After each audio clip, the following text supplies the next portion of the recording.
기도합니다. 하나님 아버지, 오늘도 우리를 사랑하시어 우리를 불러주시고 주의 자녀 삼아주시고 우리를 빛의 길로 인도하시기 위하여 오늘도 함께 하신 감사합니다. 주님, 오늘도 우리에게 은혜를 허락하여 주시어 우리가 더 아름다운 하나님의 사람 될 수 있도록 복되게 하시옵소서. 예수님의 이름으로 기도드립니다. 아멘. 하나님 말씀 출애굽기 14장 3절. 바로가 이스라엘 자손에 대하여 말하기를 그들이 그 땅에서 멀리 떠나 광야에 갇힌 바 되었다 하리라. 오늘 말씀의 제목은 바로의 어리석음입니다. 바로의 어리석음입니다. 애굽 왕 바로는 이스라엘에 대한 미련을 아직 버리지 못했던 것 같습니다. 그래서 이스라엘 백성들이 애굽에 탈출할 때에 그들만 보낸 것이 아니라 틀림없이 첩자를 그들 뒤에 꽁무니에 달려서 함께 보냈을 것이고 그 첩자를 통하여 계속 바로는 정보를 받으며 내통했을 것이라 생각이 듭니다. 그리고 이윽고 그 첩자로 말미암아 중요한 정보를 듣게 되었지요. 무슨 정보였느냐? 이런 정보였을 것입니다. 왕이요, 지금 이스라엘은 그들을 도울 어떤 군대도 만나지 못했고 그들은 여전히 서민으로서 종된 그대로 광야에 덩그러니 놓여있는 외로운 염소와 같은 존재들이 될 것입니다. 이스라엘은 곧 홍해를 만날 것인데 그들은 홍해를 건너지 못하고 가지도 못하고 오지도 못한 광야 가운데 껴있는 그런 불쌍한 존재가 되었습니다. 지금 이스라엘은 엄청나게 허둥지둥한 상황이 될 것입니다. 라고 이렇게 보고를 했을 것이라 생각이 듭니다. 아마도 그랬을 것이에요. 그러니 바로는 다시 마음에 불길이 일어나는 거예요. 다시 마음에 세속적인 그 정욕과 그들을 다시 지배하고자 하는 욕망이 다시 불듯 일어난 것이에요. 그래서 바로는 다시 이런 생각을 하게 됩니다. 내가 그들을 잡으러 가야겠다. 내가 왜 그들을 보냈던가? 어차피 보내봐야 저렇게밖에 못할 텐데 내가 다시 저들을 데리고 와서 내 종으로 삼고 내 기업을 다시 세워야겠다. 저 수많은 이스라엘 백성들을 이제 가만두지 않고 다시 복속시켜야겠다라고 생각을 한 것입니다. 바로가 왜 이런 생각을 할 수 있었을까요? 바로는 이스라엘의 끝을 본 거예요.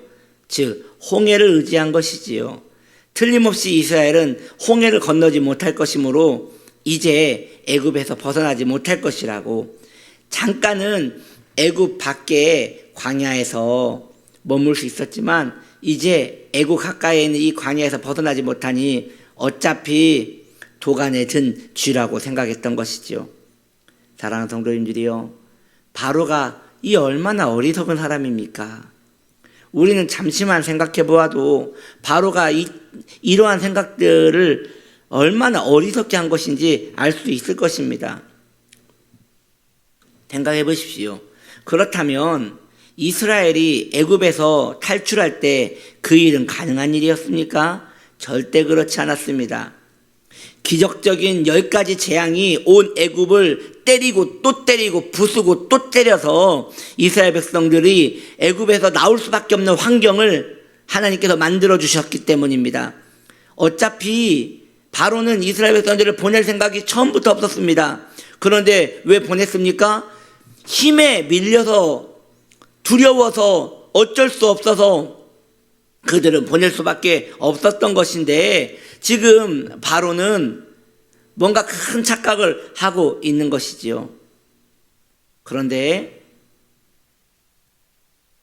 10가지 재앙으로 이렇게 이스라엘 백성들을 끄집어내신 전능자 하나님께서 저 따위 홍해 하나 못 열겠습니까? 애굽도 10가지 재앙으로 아주 나라를 거의 망하게 하시면서까지 이스라엘 백성들을 끄집어내셨는데 끄집어내신 분께서 저 홍해 하나 열지 못하겠습니까? 바로의 이 어리석음은 이스라엘의 보호자를 아직 제대로 파악하지 못한 어리석음일 것입니다. 그런데 저는 이런 바로와 같은 어리석음이 오늘날 우리 성도님들에게도 함께 있다는 것을 알게 되었습니다. 오늘날 믿음의 성도들이 바로처럼 어리석습니다. 무슨 말입니까? 성도들이 전에 하나님의 도움을 받은 적이 있습니다. 전에 하나님의 인도를 받은 적이 있습니다. 어려움에서 건짐도 받은 적이 있습니다. 그런데 새로운 어려움이 오자 금세 하나님 안 계신 것 같이 낙심하고 절망을 합니다. 이 얼마나 어리석은 마음입니까? 여전히 하나님을 믿고 있으면, 여전히 우리 성도님들이 하나님을 믿고 있다면 전에 함께 하셨던 하나님이 지금 함께 하지 않겠습니까? 전에 도와주셨던 하나님이 지금 도와주시지 않겠습니까? 전에 큰 팔로 우리를 붙들어 주신 하나님께서 그 팔로 다시 우리를 이끌어 주시지 않겠습니까? 그런데 금세 그 하나님을 잃어버리고 우리는 쉽게 좌절 속으로, 쉽게 절망 속으로, 쉽게 사람을 의지함으로, 쉽게 자기 자신을 의지함으로 그 나락으로 빠져버리더란 말입니다. 이러한 어리석음에서 벗어나는 성도가 되기를 축복합니다. 하나님은 늘 똑같은 분이십니다. 사람은 변해요. 이랬다가 저랬다가 그렇게 변해요. 하나님은 변하지 않습니다. 하나님은 한결같이 어제나 오늘이나 동일하신 분이라고 성경은 계속 증거하고 있지 않아요? 전에 도와주셨다면 이제도 도와주실 것이에요. 우리 하나님은 전에도 우리를 붙들어 주셨습니다. 그렇다면 여러분 아마 생각할 것입니다. 예전에는 내가 신앙이 좋았기 때문에 하나님이 나를 도와주신 것이야.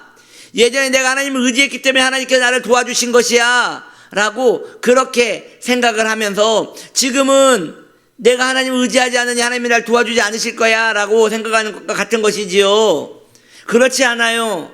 하나님께서 전에 저와 여러분을 도와주신 것은 우리가 아직 죄인 되었을 때에 도와주신 것이에요. 우리에게 아무 의가 없을 때 도와주신 것이에요. 그분의 자비하심이 발동되어 우리를 도와주신 것이란 말입니다. 그러면 지금도 마찬가지입니다. 내가 무슨 행위와 무슨 선한 일이 있어서 하나님이 나를 도와주시고 내가 지금 하나님과 멀어져서 하나님이 나를 도와주시지 않는 것이 아니라 여전히 그 하나님은 나를 도우실 마음이 있다는 것입니다. 손을 주님께 뻗치십시오. 그 어리석음에서 벗어나십시오. 하나님은 여전히 우리를 구원하실 능력이 충분한 우리의 아버지가 되어주시는 것입니다. 우리 마음이 변한 것입니다. 다시금 하나님께 마음을 정하여 온전히 우리 하나님을 의지하는 복된 하나님 사람들 되시기를 예수님의 이름으로 축복합니다. 아멘. 기도합니다. 하나님, 바로의 어리석음이 우리의 어리석음입니다. 바로는 하나님의 큰 능력을 보고 분명 패배했음에도 불구하고 홍해 갇힌 이스라엘 백성들을 보면서 자신이 또 이스라엘 백성들을 취할 수 있다고 생각했습니다. 이것은 하나님의 앞뒤를 알지 못하기 때문에 생긴 어리석음입니다. 우리도 마찬가지입니다. 예전에 도와주신 하나님께서 지금은 어디 계신단 말입니까? 여전히 우리 곁에 계시는데 왜 두려워하는 것입니까? 주님, 우리에게 담대함을 주옵소서. 하나님 의지할 마음을 주시옵소서. 우리가 이 어리석음에서 벗어나 하나님의 인도를 다시금 받는 복된 하나님 사람 되게 하여 주옵소서. 예수님의 이름으로 기도드립니다. 아멘.